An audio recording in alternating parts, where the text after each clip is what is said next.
Arlene Dickinson, what's she like? Oh, can I just say that I don't have my period? That I'm way past that because I'm 63. But that tissue, which was wedged under my leg, was there to... Well, I was outside. I jogged all the way here. It was 19 miles. And I ran here. And so I was just dabbing my makeup. But I understand having a chunk of Kleenex under your thigh is not a great look. No. But that's us. Do you have anything under your dress? I do have things under my dress. Well, I think it's an old woman thing, an older woman thing. Like you stuffed like Kleenex up our sleeves. Like all the things that used to do. Would you like a sandwich, young man? It's in my bra. Tell me why, oh why it feels so right. It feels so right to be alone. Whether day or night, rain or shine, it feels so right to be alone. Hi everyone, and welcome back to Arlene Is Alone. Although, as you know by now, I am always alone with somebody else. So today I'm alone with my dear friend Jann Arden, who I can't even tell you, we go back for many years. Many years. I don't even know how many years, a long time. And she is the one person that you have asked me the most to interview. So you are in high demand. Very high demand. Well, I think when you and I get together, it's a very interesting thing because we do know each other. We've had a lot of fun dinners over the years. And we've gone through some stuff. Yeah. We've gone through some stuff. Sometimes when I say to people, they'll say, do you know Jann? And I'll go, yeah. And they go, oh. And all they do is want to talk about you. I get the same thing. They go, like, it's the same thing. Jann is actually in town because she is promoting her 16th album. Like, it's a mixtape, right? Yeah, it is. It's called Mixtape, and it's all 90s music. It's crazy. 16 albums? I know. Do you ever stop and go, holy crap? Yes. Yeah. Every day. Every day? Really grateful to still be kind of in the game. I wouldn't say that I'm particularly relevant. That word kind of throws me sometimes, which sort of is an indicator of how much you are appearing somewhere, and that's just never how I've led my... No, it has nothing to do with that. It's sort of your comfort level, but Universal still lets me make records, and we make them pretty cheaply compared to what I used to spend back in the day. But yeah, I wanted to do something, and it's 90s records. I'm working with a great colleague of mine, Russ Broom. Yep. And then I spent so much time touring around the world and meeting all these other artists that this is a real homage to some killer artists and some great songs. You travel on the road a lot. And sometimes you often travel with Chris, who's your manager. 20 years he's been with me. Right. But do you ever travel by yourself anymore?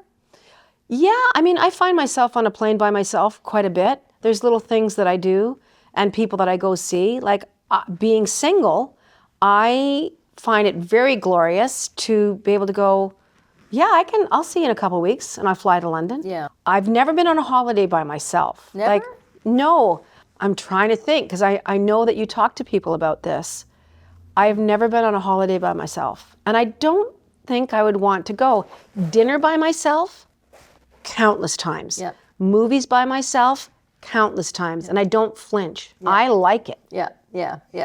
Okay, Jann, go back. Tell me, I know a little bit about your personal life, but our audience doesn't, and I'm guessing they would like to know more about, have you ever been in a long-term relationship? Yes. Well, I've had boyfriends and I've had girlfriends. It was very confusing for my parents and somewhat perplexing to me. But for some reason, I grew up in a family that was just so nonchalant about it. Mom said, well, you're a private person, but you're completely normal. And when people pester me about your personal things, I don't say a thing. I'm like, well, Mom, you can tell them whatever you want. Well, I have no clue. I have no clue who you're dragging home.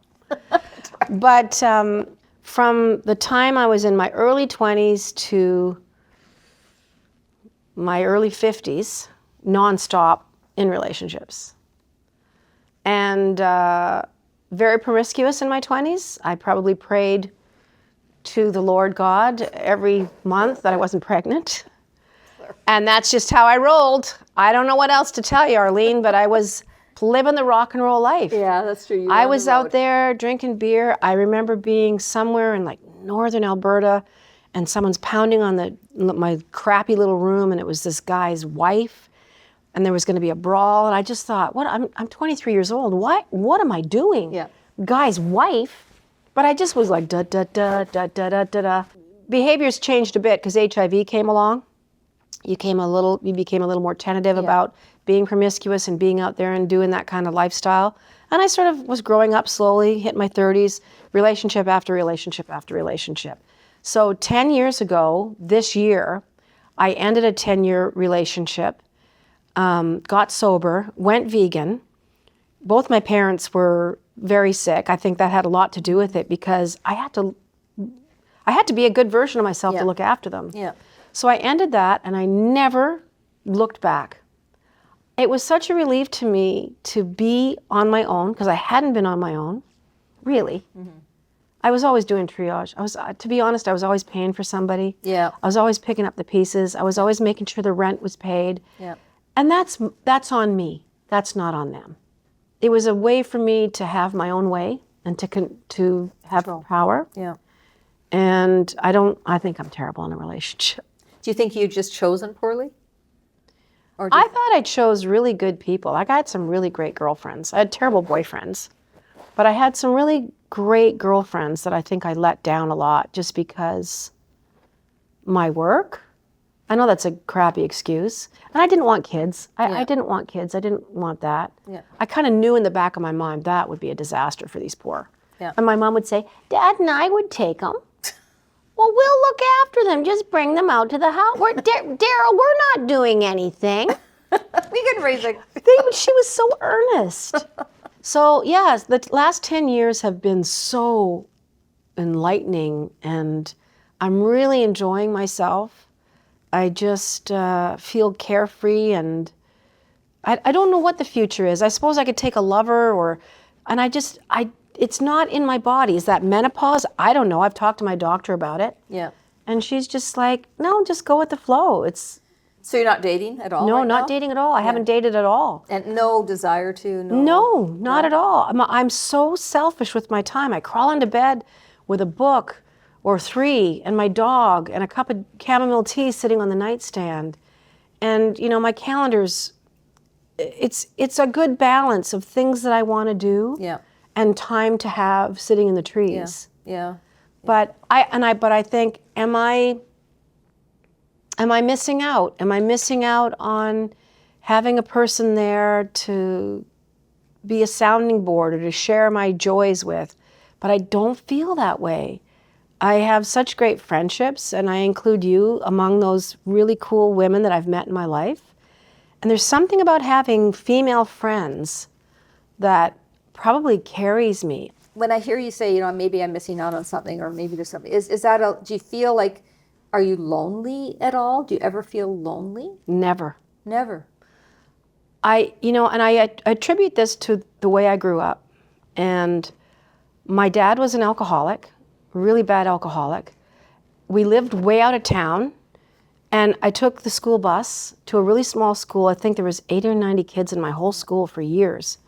So when I got home, my parents both worked, and I was a free-range child. And like a free-range chicken only. I was.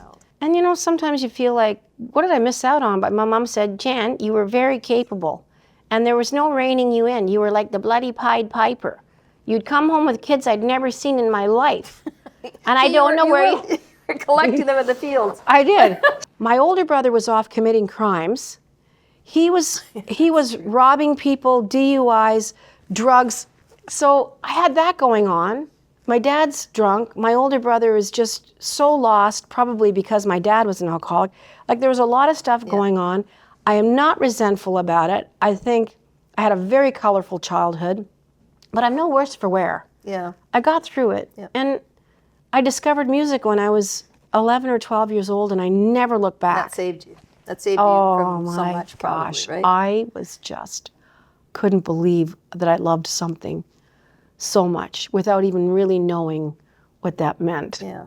I feel like you're playing my life back. Like, honestly, everything you're saying, I feel like, yes, because I've always said, like, my line is, I come from a very dysfunctional family, and then, doesn't everybody come from some sort of a dysfunctional family? But apparently not. But I think it made me stronger, and I think that's a choice to make. It's a conscious choice to say, I'm going to blame my past for everything I have, or I'm going to get on with my Yeah. life and learn from it. So, but I listen to it and I think, oh my God, she's in my head. This is exactly how I feel. And it might be, and it could be our age a little bit and it also, though, I think it's because we are very independent, strong business people. And, people will look at you and see the musician. I know the business person that is Jann Arden. I know how scrappy you are and how you understand how to make money, and that you are a business person as much as you are a musician. You have to be. And that's why you've been so successful. But I think we have that in common, where we've taken care of ourselves. Me, I left home when I was 16 years old. So you have to learn how to just do it. And 16. Try and think of a 16-year-old in today's climate leaving home. I mean, I know it does happen. There's certainly young people that are kicked out of their houses for whatever reason, but 16.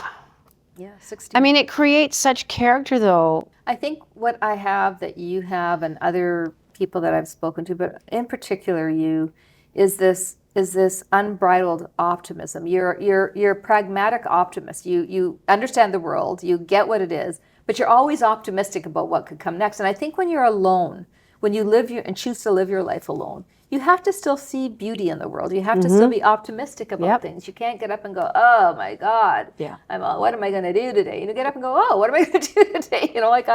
I'm also, I don't know about you, but I don't dwell too much on the past. I don't think about it too much. I'm not terribly sentimental. No. So go back to your relationships for a second and tell me, you said you weren't good in a relationship. No. You don't think you're suited for a relationship because of your busy life, partly. But what would you do? Would you do things different? Do you blame yourself for the relationships failing? I accept the responsibility that was mine. Yeah. I never would live with anybody. I mean, think about that. After 5, 6, 7 years, the other person's going, I mean, what are we doing? Yeah. What are we doing? Yeah. And I'd just be like, I have no intention of ever living with you. And I should have said that. I should have said things like that. But then I'm being selfish, like, oh, well, I just don't really want to be alone. And plus, you do love people and you care about them. I mean, when I fall in love with people, it is like all in. Like, I don't like falling in love. I don't like being out of control. I don't like being obsessive. I don't like not feeling like eating. I don't like it. I like the aftermath. I like the year of settling in and being comfortable and watching movies and making snacks and being together and knowing a person and being able to pee in somebody, in front of somebody, and all those little intimate things that you don't worry about what you look like when you wake up or if you fart in the corner. And there's just things. Being in love is like your body feels like a plank. You're just, am I chewing right? Am I brushing my teeth correctly? Like, can I wear this? True. Getting so much pressure. Getting up, a half an hour early and washing your face and brushing your teeth so you don't have morning. I think falling in love is a nightmare, and I will go on record for that. The only other person. Oh shit! I do remember going to the Calgary Stampede with you and one of your girlfriends at the time, or your girlfriend at the time, and watching you. And you were very different. You were very you were so obsessed with whether she was okay. And she was so enthralled with what she was doing. And it was like this interesting dynamic. I felt like you were the parent almost of the relationship. And that's on me. Yeah. That is on me. Yeah. And I think it is a power trip. I think it is stealing from another person's ability to make decisions for themselves and it was always my way. It was always my way. I always got my way. Like, what does that say? And it's hard for me to say that. Like, I know I sound cavalier right now, but I'm just terrible in a relationship. I have some jealousy of people who have been in relationships for 30 years or whatever, because they feel like they have the same thing. They don't have to prove themselves to each other anymore. They're comfortable with where they are. They're enjoying their lives. And inevitably they've gone through this point where they hated each other and were going to get divorced. And then they loved each other again, and then they kind of didn't, and then they did, and then they end up being that they like each other. I know. And like seems to be the thing that keeps people in long-term relationships, that they like each other. That is so well said. Like my older brother, for instance. I love him, but I don't like him. Yeah. Yeah, I get it. And it's just so messy. But yeah, it's my parents 60 years, and it's exactly what you just explained. Yeah. She kicked him out once, I think in the early 80s of the house. And I remember it being it was very tentative around our house. It was a scary time. And he did go to AA, and the guy did quit drinking. I have to give him that. My dad did. But, when he came back, I don't know, it must have been 3 or 4 months later that he wasn't in the house. I kind of remember it and I kind of don't. But she took him back, and I said, why did you take Dad back all those years ago? Well, for one thing, he brought a brand new steam iron, and I needed one. It was a Practical. It was a steam iron, and he just looked so pathetic, Jann. Aww. And he came back, and he was so sad, and they just worked it out. How they stayed together when my brother went to jail for like murder is beyond me. Yeah. The same week he was charged with first-degree murder, I got my record deal. How'd you like to parent through that? Yeah. It's really quite amazing that they did parent through that. They stuck it out. Yeah. Well, I'll never know that. Like I'm envious of that. You've got your kids and grandkids, and some of your grandkids I've met over the years and seen them like grow up. It's just like, I know. And Carly's kids, I was at a Lexus dealership a couple of years ago, and he was working there, maybe it was summer or something, and he came up to me and he just said, I don't know if you remember me, but I'm, and he was this man. He was like a grown man. I'm like, what happened to you? Grew up. But he was so like polite and shook my hand and just reminded me of, but I could really see you in him. I'm just like, oh my God, genetics or something else. Yeah. He just was so friendly. Yeah. And then I asked him for 10% off on a car, which I didn't get. No? No, he couldn't. He couldn't do anything for me. No, he probably could have shined it up though for you or something. So, you've seen me in relationships, and yes, I have. What's your observation? I'm kind of curious. I think you, much like you said with me wandering through the grounds in a relationship with a partner, I know that I'm a different version of myself, but you were a bit reserved. I don't think you were as quick to laugh. I remember you, I think it was not a great time in your relationship. And what comes to mind, and this is once again, I'm going to talk about money a little bit, but there was a whole kerfuffle about a credit card. Mm-hmm. And your daughter did not want you paying for this dinner. Mm-hmm. And you were kind of like trying to keep the peace. We had 10 people at the table. Yep. And who I will not name, your boyfriend at the time was being kind of entitled and flippant and sort of like, And so I think it was at the end, there was frayed edges. Yeah. And it was just like, you're not doing your due diligence. Yeah. You're not being the man that I need you to be. Yeah. No, and that's a really good observation. I mean, listen, we often see in our friends things that our friends don't see in themselves. And I think, you actually said something to me about it afterwards. And I was really grateful that you said, Arlene, you should not have paid for that dinner. It should have been him that paid for that dinner.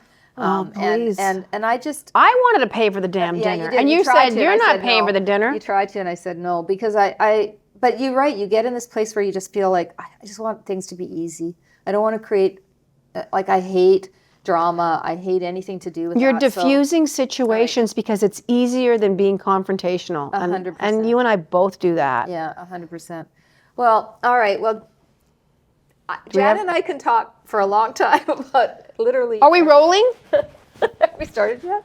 But I will say, you're never alone when you're with Jann for a whole bunch of reasons, but she's the most authentic, honest, transparent human I know. She is unafraid to talk about her warts, her beauty, everything about her is just an open book. And she has written some great books. She has done 16 albums. She is somebody that I'm never leaving. I can't put her on a high enough pedestal. Well, thank you. World of her.